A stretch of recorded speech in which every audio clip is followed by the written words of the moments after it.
अरावली पर्वतमाला को लेकर उठे विवाद के बीच सुप्रीम कोर्ट ने अपने ही 20 नवंबर के आदेश पर रोक लगा दी है, जिसके बाद अरावली रेंज में अवैध खनन रुकने की उम्मीद है। लेकिन अलवर के रामगढ़ में खनन माफिया कैसे अरावली का सीना छलनी कर रही है, उसकी तस्वीरें आइए आपको दिखाते हैं। तस्वीरें अक्टूबर 2025 की हैं, जिसमें दिख रहा है कि रामगढ़ में खनन माफिया बारूद से ब्लास्ट कर पहाड़ के पहाड़ गायब कर दे रहे हैं। यहां तो कई जगह अरावली की पहाड़ियां अवैध खनन की वजह से गायब हो चुकी हैं।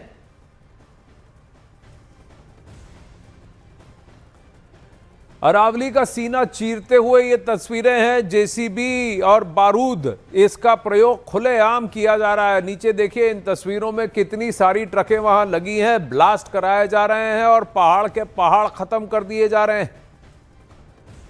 इन्हीं पहाड़ियों के नीचे गांव को बसाया जा रहा है, प्लॉट काट कर जमीन निकाली जा रही है और इन पहाड़ियों को तोड़ तोड़ कर काट काट कर खनन माफिया लाखों करोड़ों कमा रही है।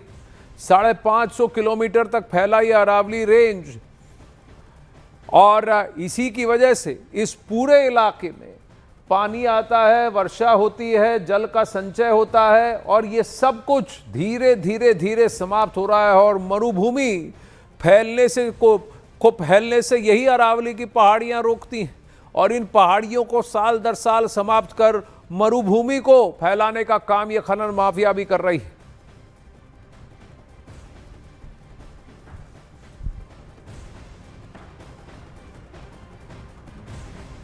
अब इधर राजस्थान के दौसा जिले में अरावली की पहाड़ियों में अवैध खनन बदस्तूर जारी है, जिसे रोकने के लिए जिला प्रशासन की तरफ से विशेष अभियान शुरू किया गया है। जिला कलेक्टर के निर्देश पर 11 टीमों का गठन किया गया है। इन टीमों में एसडीएम, एसएचओ, वन विभाग, खनिज विभाग और परिवहन विभाग के अधिकारी शामिल हैं। ये संयुक्त टीमें जिले भर में अवैध खनन के खिलाफ कार्रवाई कर रही हैं।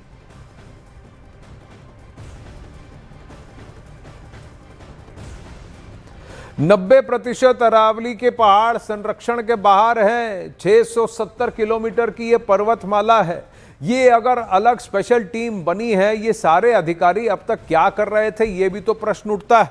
अरावली का सीना चीरते हुए ये माफिया, 3 तस्वीरें आपके सामने। जिला प्रशासन का एक विशेष अभियान शुरू और खनन माफिया पर कार्रवाई होगी कहते हैं। जिला कलेक्टर और जिला अधिकारी के ऑफिस से 12 किलोमीटर दूर भी अवैध खनन हो रहा है। नाक के नीचे अवैध खनन हो रहा है और ये टीमें अब बनाई जा रही हैं। तो प्रश्न यही उठता है कि इतने दिन तक यही सारे अधिकारी कहां देख रहे थे। अरावली खोखली होती जा रही हैं। आज न्यूज 18 की टीम पड़ताल करने पहुंची तो जो तस्वीरें सामने आई वो काफी हैरान कर देने वाली हैं। हम दौसा जिला मुख्यालय पर हैं। महज कलेक्ट्रेट से 1 से 2 किलोमीटर की दूरी पर दौसा की भाखरी की पहाड़ियां हैं। किस तरह यहाँ पर अवैध ब्लास्टिंग की जाती है, किस तरह पहाड़ को पूरी तरह खोखला कर दिया है। जो अरावली पर्वतमाला है, अरावली पर्वतमाला की श्रृंखला में ये पहाड़ आता है। इस पहाड़ को पूरी तरह जगह जगह से खोद दिया है। ये तस्वीरें कि सिर्फ एक जगह पहाड़ की नहीं है, पहाड़ को चारों तरफ से इसी तरह के हालात किए गए हैं। और ऐसा भी नहीं है कि ये जो अवैध खनन है पूर्व का है, क्योंकि जो तस्वीरें आप देखोगे ये टायरों के निशान देखिए किस प्रकार यहाँ ट्रैक्टर बड़ी संख्या में आते होंगे। वो तो आज राजस्थान सरकार के निर्देश पर विशेष अभियान चल रहा है। प्रशासन की टीमें अवैध खनन पर कार्रवाई कर रही हैं। ऐसे में खनन माफियाओं को इसकी भनक है। इसके कारण आज सुबह ही संभवतः यहाँ पर अवैध खनन हुआ होगा और उसके बाद में अब यहाँ से जो खनन माफिया हैं वो फरार हो चुके हैं। लेकिन जो तस्वीरें हैं वो काफी हैरान कर देने वाली हैं। सर, जो अवैध खनन रोकने को लेकर कैंपेन अरावली के 20 जिलों में आज से शुरू हुआ, दौसा के अंदर क्या कैंपेन शुरू हो गया, क्या करने जा रहे हैं आप रोकने को लेकर? बिल्कुल, इस कैंपेन के तहत जो है दौसा ज़िले के अंदर हमने 11 टीमें बनाई हैं, जिसके अंदर हमारे प्रत्येक टीम में हमारे एसडीएम्स हैं, सीओ हैं, एसएचओ हैं, ट्रांसपोर्ट के निरीक्षक भी हैं, माइनिंग के निरीक्षक भी हैं, फॉरेस्ट के भी हैं और एक संयुक्त रूप से कार्रवाई रहेगी। दौसा की अगर मैं बात करूं तो कुछ माइनिंग प्रोन एरिया हमारे ऑलरेडी आइडेंटिफाइड हैं, जैसे कि लालसोट में है, कुछ हमारे करनावर के अंदर है, इसके अलावा सिकराई के अंदर कुछ गांव हैं हमारे जहां पर कि इस प्रकार की इलीगल माइनिंग होती है। और टीम को आज हमने मीटिंग भी कर ली थी, एक जॉइंट मीटिंग भी हुई थी जिसमें सारे फील्ड लेवल फंक्शनरीज भी जुड़े थे और वैसे तो ये अभियान 15 तक चलने का है, लेकिन इस अभियान में सघन कार्रवाई तो करेंगे, लेकिन उसके बाद भी ये जारी रहेगा और स्पष्ट दिशा निर्देश देंगे कि सख्त से सख्त कार्रवाई हो, केसेस के अंदर FIR दर्ज हो, ताकि एक डिटरेंस के रूप में भी वो काम करे। अब वहीं अरावली रेंज के 100 मीटर की परिभाषा पर इस मुद्दे पर न्यूज़ 18 इंडिया की लगातार कवरेज और सवालों के बीच सुप्रीम कोर्ट ने बड़ा फैसला दे डाला। सुप्रीम कोर्ट ने अपने 20 नवंबर 2025 के फैसले और एक्सपर्ट्स की सिफारिशों को स्थगित कर दिया है। इस मामले की अगली सुनवाई अब 21 जनवरी 2026 को होगी। चीफ जस्टिस सूर्यकांत की अगुवाई में हुई सुनवाई में अरावली पर एक हाई पावर एक्सपर्ट कमेटी के गठन का प्रस्ताव रखा गया है।